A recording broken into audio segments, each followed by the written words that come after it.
welcome back to the Citizen channel. Hope you're all staying safe and well. And another I Didn't Know That as we, yes, only another 4 of these to go for league games and 1 FA Cup to look back on as I'm recording this. So we want to have a look at City against Wolves on the 2nd of May 2025 today. We'll talk about that cover in a second. So £4 for 84 pages. Yes, so don't forget, end of the season I'll have my programme cover of the year and also home and away versions. So if you enjoy looking at the programmes and these designs this season, which I've generally liked, yes, so and there's a couple of cracking ones in the away programmes as well, so we'll talk about that. When the season ends in another 3 or 4 weeks, so we'll keep going. So we'll check out any facts and oddities within the hard copy memory of the game.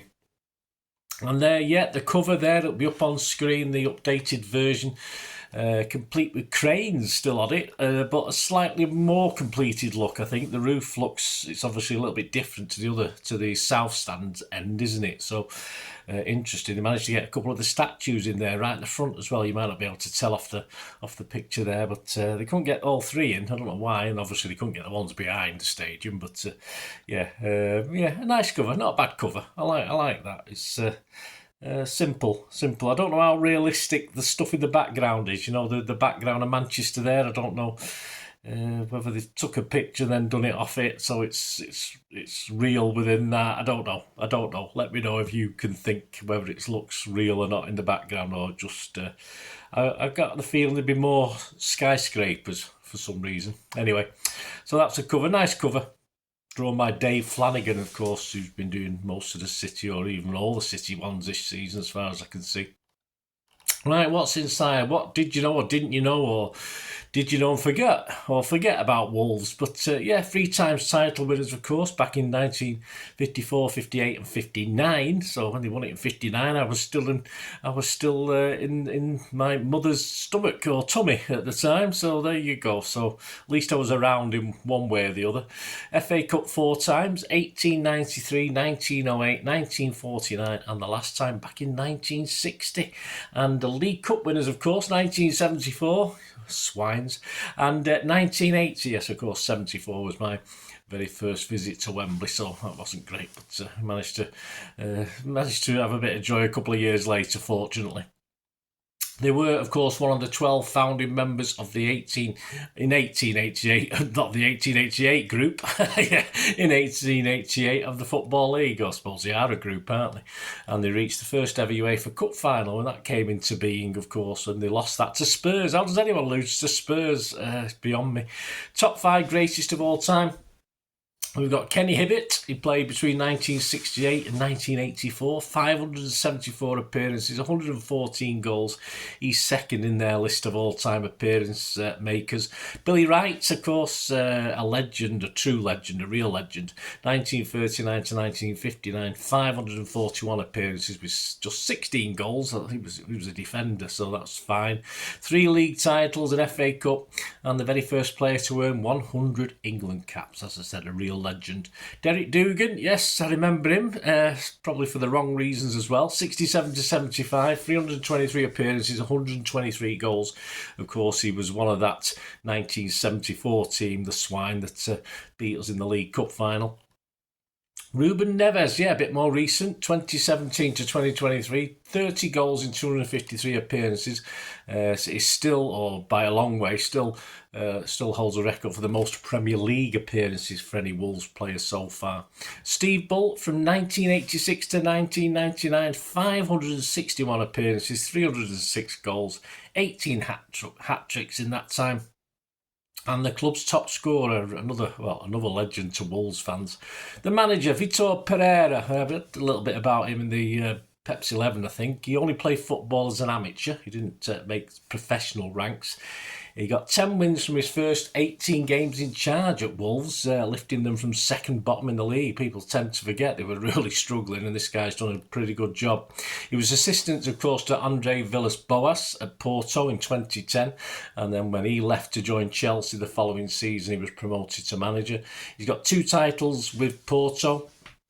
He did a league and cup double at Olympiacos in Greece, and he's also had stints in Turkey, Germany, China, Brazil and Saudi Arabia before he ended up in the West Midlands. Is it the West Midlands? Anyway, yeah, I think it is it? I don't know. My apologies, Wolves fans, if we got that. In the Black Country, we call it, don't we? That's the old-fashioned name for it. City against Wolves. Well, Gary James had one moment in time. He took us back to a game I was at and remember very, very well, of course, in 2012, the famous 93-20 season. And it was the 22nd of April 2012. As the season began to reach its interesting climax, I think Mancini has already said we can't win the league. But, of course... away from Gary James, personally, I was in a Wetherspoons not far outside Wolves. And of course, we were going to the game. We just stopped there. And of course, I think United, were they winning 3-1 at one stage or 4-1 or something like that? Anyway, of course, the news came through that Everton had drawn 4-4 with them at Old Trafford, which meant, as we were 3 points behind them at that stage, or 6 points behind them, we won against Wolves.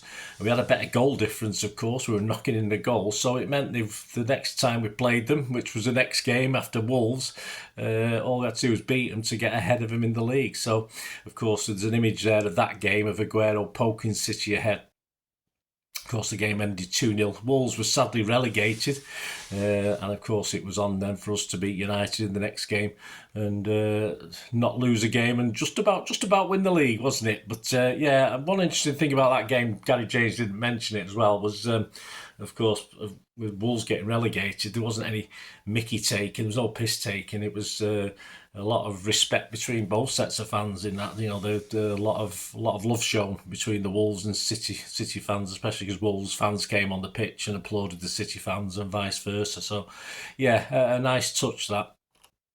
Cover Stars takes us back to the matchday programme from the first game of the 99-2000 season. It's in the background there. I dug it up. It didn't take me a second. They're all alphabetical. Well, not alphabetical. They're all in season boxes in the back room there. So, yeah, some perhaps get out of order over time, but I found that one quite easily because it's the very first one of that season. Our debut, of course, back in the old First Division. So I had plenty of pictures. I think there's a 7-page spread inside of the 99, of course, playoff winner against Gillingham. And on the front, we got Nicky Weaver, Ed Gill and Andy Morrison, of course, all on the cover. Yeah, and we actually lost that 1-0 to Wolves on the day, but of course we did go on 40-odd games later to finish second to Charlton and get promotion back to the big time. Well, for then anyway.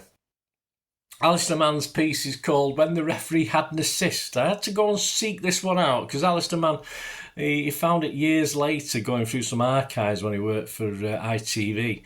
But of course it's on YouTube, this, and he talks about a game back in, I think it was November 1975, so it's the season we won the League Cup. Against Newcastle, and he was told this tale from his dad his dad went over to Vienna. He used to tell him tales about that when they went over to watch the Cup Winners' Cup final in 1970. But he used to tell him about this game against Wolverhampton Wanderers at Molineux in 1975, which we won 4-0, and it was we were the beneficiary of a ref's intervention. Yes, and a ref's assist, Alistair Mann called it, when the referee had an assist, and Peter Barnes' corner.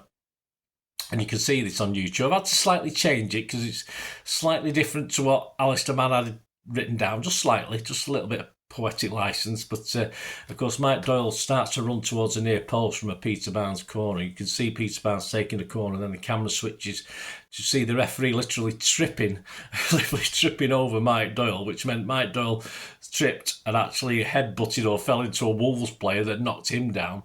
And of course, the distraction of that has put another Wolves defender off. He tried to do a diving header of the ball out, but missed it totally. So he ended up on the floor as well. And of course, it sort of fell to Asa Hartford, who then obviously with 2 Wolves players out of the game just blasted it into the roof of the net. So, yeah, it was a sort of farcical assist from the referee. And I mean, in this days, games would have stopped, wouldn't they? But different rules in those days. If it hit a referee, it didn't matter. Like these days, if it hits a referee, you go back and carry on. You always take it back to where it hit the referee. But in those days, no, it stood. It made it 3-0 at the time. And there's 8 minutes of the match. It's a good match, actually. Interesting match to watch back in those days. the City fans were up the top end of the opposing. The Wolves end, of course, and the City fans were in the other end. So it's a bit of a mixing. There wasn't much segregation in those days. It was just coming in, but of course there was lots of Wolves fans in that ends as well. So it was always a feisty place to go, Wolverhampton Wanderers, put it that way. But yeah, it's on. If I remember, I'll stick it on. I'll stick the link on this as well for you to go and to watch this one if I remember to do that. If I don't, just put in Wolves 0 City 4 of 1975. It comes up anyway. So check that one out. What did we know? What did we know about City? Well, not much to say. It was usually City and Wolves, which is nice. I like that. But KDB was the first midfielder to reach 100 goals scored since legend Colin Bell. I probably knew that and forgotten about that one. Of course, with the goal he scored against Wolves in this game, his total of goals scored is now 108. And we will finish. Yes, we will finish. Yes, not really a Wolves connection. We've got the king of all Geordies. He was on a podcast for City recently. And of course, it's look at the conversation with the legend Dennis Tueart, king of all Geordies, a brief. And I'm just going to have a brief, because we know a lot about his time at City, but just when he was a kid and what he did before he came to City. And it's black on white, so my glasses should be okay just about for this one, for reading this one. So here we go. Let's just have a quick look at Dennis Tueart. Tueart was destined to be a footballer from an early age. He shone in the kickabouts with pals on the North East estate. He captained his school team and was called up for Newcastle schoolboys before being scouted by Sunderland. He claims that back in the day he became football's first inverted winger, purely by accident. He explains there was a tiny centre forward and there was a guy a year younger than me called Paddy Lowry, who was scoring goals for fun, and they upped him and played him a year higher. They wanted my goal scoring, but unfortunately had a good right winger, so they played me on the left wing. So I was the first right-footed left winger in those days. If you were right-footed, you played right side, and if you were left-footed, you played the left side. Yeah, I was a right back because I was right-footed. It was an assist. It was an asset to me because fullbacks would expect me to drop my right shoulders, go on the outside. I would drop my left shoulder and go on the inside. That's how I made my name, because my school teacher was a Sunderland fan and a friend of the Sunderland Scouts, and he kept on about taking me to Sunderland. Tueart took that plunge and soon excelled for the Wearsiders. It was a 2-hour journey from my school to town, and from town to Sunderland, a 20-minute walk down Roker Park for an hour and a half training, and then the same way back, he said. My big break was when I was called into the youth team, which was a year above me, with guys like Colin Todd and Colin Suggett, players who made it in the professional world. There was an injury and I was called into the team to play against United in the FA Youth Cup at Roker Park in front of about 12 to 13,000 fans, which was a big attendance. Brian Kidd played for United that night. As usual, I cut into my right foot and slashed one in the top corner. Then I made the second one, but unfortunately didn't get a chance to wallow in the glory as I had to go back to school the next day. The headlines of the Journal, the local morning paper, was Tyneside youngster is the toast of Roker. He remained part of the squad which went on to win the FA Youth Cup for the first time in Sunderland's history in 1967, and then started for the first team, which is a second division outfit, won the 1973 FA Cup final by knocking out us and Arsenal, and then defeating Leeds in the final. Yeah, probably one of the greatest finals I've ever seen, that, not involving City and fairness. A marvellous final, that one. Some good ones in those days. Tueart felt that Sunderland's ambitions, though, did not match his own, and after requesting a transfer, he found himself being driven down the A1 to a mystery destination on a Sunday morning in 1974 for a showdown with destiny. Walking into a hotel room, he found City manager Ron Saunders, his assistant Tony Buck, and Chairman Peter Swales waiting. And yes, the rest is history, as they say. There you go. My thanks. Hope you enjoyed that little look at the City versus Wolves programme. 2nd of May 2025. A good result on the pitch. Rode our luck a little bit, but yeah, and a good programme. A good programme. It has been a good programme this year. One of the better City ones in recent years, that's for sure. Thanks for joining. Let us know any members you're there at Molyneux in that 4-0. Say it was always feisty in those days. I wasn't actually at that one, but I did go to a couple in those times, and yeah, it was a bit of a nightmare, in fairness. Not off the pitch, not on the pitch. And of course, I've been 3 or 4 times in recent years, but not the same problems these days as we used to have back in the day, but that sort of goes for any ground, doesn't it? Let us know your memories, please. If you like what I try and do on the channel, guys, I don't do live shows or anything like that, so you've no chance to do silly super chats and all this sort of business. But if you want to help support the channel, I'm always grateful for anything you can spare, and there's different ways of doing that. Of course, over the close season, there might be a couple of other things happening, and I'll be doing more promos and stuff. But yeah, at the moment, if you just wanted to find out how you can help support me at this point in time, just stay watching and listening. I hope you enjoyed the feature, and yeah, if you can support me through the subscription, if you can subscribe, guys, that'd be wonderful if you've not already done so. We do actually have memberships at the moment, just 99p a month, so you get access to all my City stuff, including all the history vlogs, dozens and dozens not been published yet that you get immediate access to, and every time I do a edit and do a vlog, you get immediate access to it as well. So you can have a copy of scripts as well if you want any hard copy of the sort of things I do on matches and teams and managers and players, etc, etc. So if you can join the membership, that'd be wonderful. We'd be fine. And yeah, if you want to support the channel just by watching the ads, that helps. Watch the ads, let them play through while you just have to check your phone or something, let it play out. And of course, if you follow any of the links, that always works as well. If you follow a link to one of the ads and you fancy something, I've done it myself. I've followed a link and actually purchased something from another organisation. But it can happen. It can happen. Not all ads are stuff you're not interested in. And of course, if you can give us a like, guys, that would be absolutely fantastic. All likes are much appreciated. Anyway, thanks for watching. Until the next time, of course, I only ever ask one thing, don't I? Please, I ask you all to stay safe, especially you Blues. Until the next time, come on, City. Bye for now.